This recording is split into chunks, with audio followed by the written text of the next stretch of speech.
Welcome back. We're going to be learning lesson number 24 as we continue on with our lessons of dissecting and understanding how Biblical Hebrew works. So in this lesson, let's begin. Ani v'ha'isha, I and the woman, hazot, this woman, yoshvot, are dwelling, babait, in a house echad of one, so in one house, right?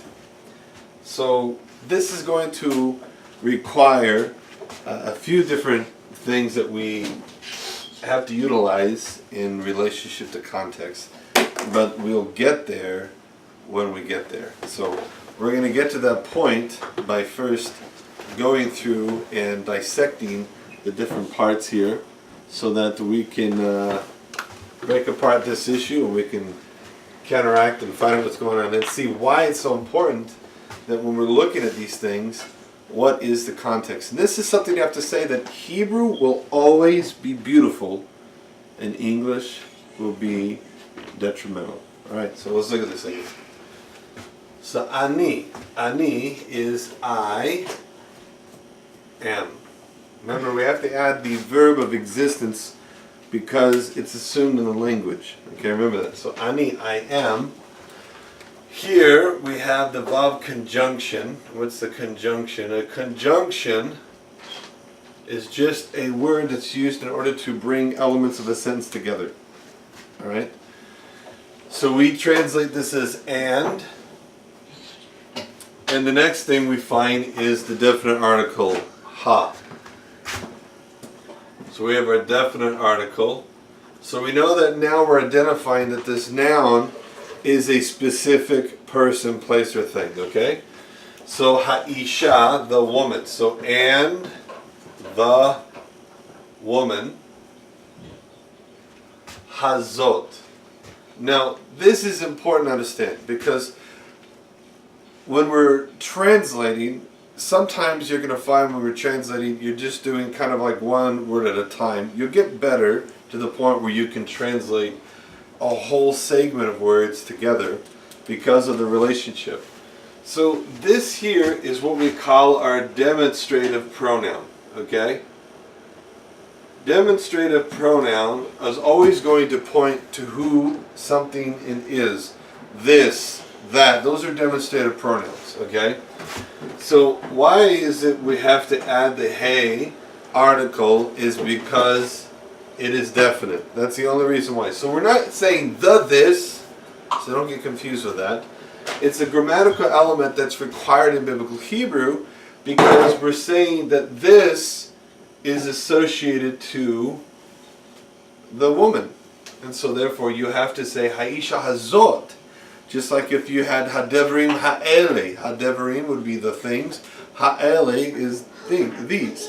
So hadevrim ha'ele would be these things. So in this case, we're going to say hazot is, and we're going to change this to this woman. Because now we don't need the anymore because we know that we have a demonstrated pronoun here. So I and this woman, ha'isha hazot, alright, yoshvot, okay? So here's something we have to go and memorize with relationship to Biblical Hebrew, okay?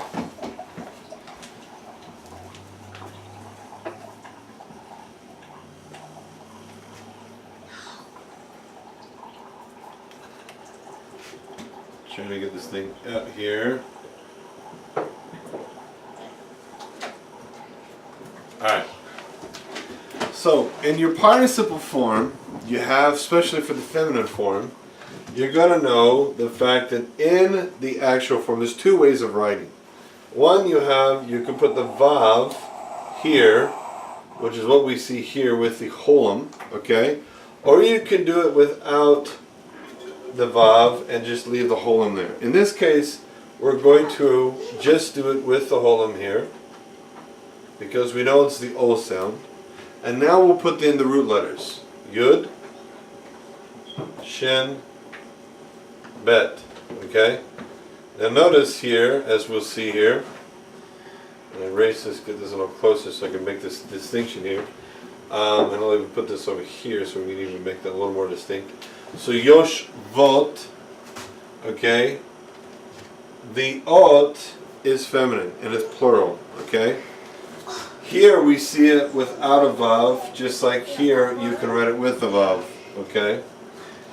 So we have to understand the fact that here we're looking at a verb. This is a participle. It's in obviously the present tense because participles are present tense. And it's feminine plural. Key factor is feminine plural. What does that mean to me, knowing the fact that this is feminine plural? Well, it's going to mean a lot because now it's going to help me identify a lot more of the content of what's going on in the sentence here. So first off, let's break apart the root. So we know that if I had ot, then I have basically my root is yud shin bet. Because once I take ot out, because that's what we use for the plural form of the participle, we just have yud shin bet. So yeshav is the word to dwell. So we know that this means dwelling. Alright, and this is in the present tense form. So in this woman, so here we're going to have to put the word are, because once again we have to understand this is used only for plural. We use is for singular. So I and this woman are dwelling. Okay? Yoshvot are dwelling. Okay? Now, I want to point out something to you, because you notice when I went down and I wrote out Yoshvot, that once again, you see the Vav is missing here. Okay? The Vav missing here indicates the fact that this is a defective form, excuse me. That this defective form is telling me something's lacking here. Okay? And what this means, we'll have to investigate in order to figure this thing out. Okay? So he says, Ani v'haisha zot, I and this woman are dwelling. We have our preposition ba, which means in, and bait, which is the Hebrew word for house. So far, if we were to look at it from this perspective, just right here, ba bait, you would say in a house, okay? And why? Because this does not have the ba. If it was in babait, it'd be in the house. You understand this?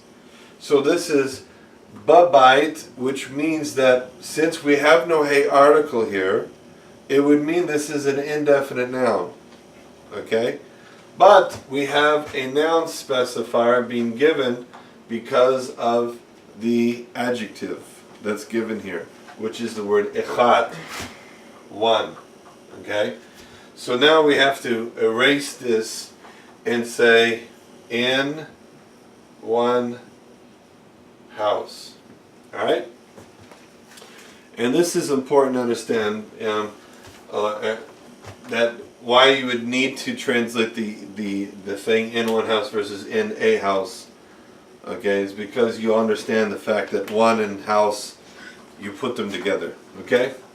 So notice that here we see the fact of we are going to be translating this now to mean the fact that when we see the word yoshvot, that yoshvot is what? We said it's feminine, right? So what does that mean? That means that the person here is a female.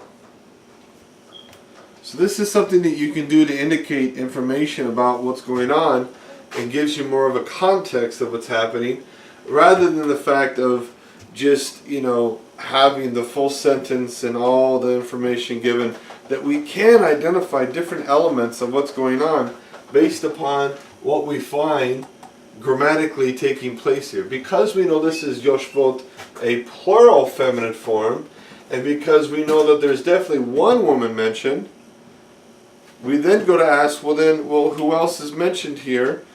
Nobody else but the word ani. So by that statement being said, we can assume, because of the grammatics that are written here, without a shadow of a doubt, that this ani is a female.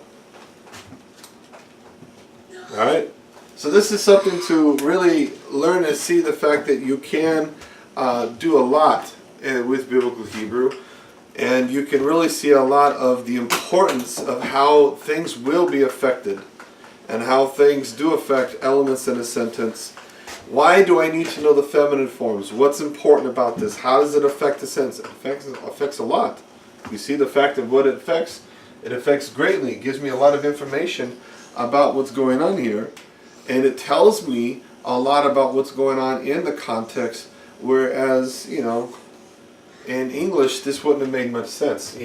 Our dwelling, there's no masculine, feminine, there's no characteristic that would indicate this. I would have to go up here to figure out what this was, and if I only had this being said in an English sentence, I wouldn't have any idea who the main person is speaking of. Because I know this, Yoshvot, I know definitely for certain that this character here is a female.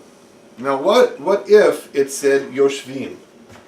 Ani va'isha hazot, I and this woman, Yoshvim b'bayit echad, are dwelling in one house. Well, if I saw Yoshvim, then I would say, I know exactly who the context is once again. Why? Because Yoshvim is a masculine plural form. And masculine plural forms are only used when you're bringing both a man and a woman together in context. And therefore, this would be the woman who's already identified, and Ani would be a man, a masculine form. So I hope you enjoyed this lesson here. We'll see you next time as we go to 25. You see, we're getting really close. We're getting halfway through the book, and we're getting through a lot of information.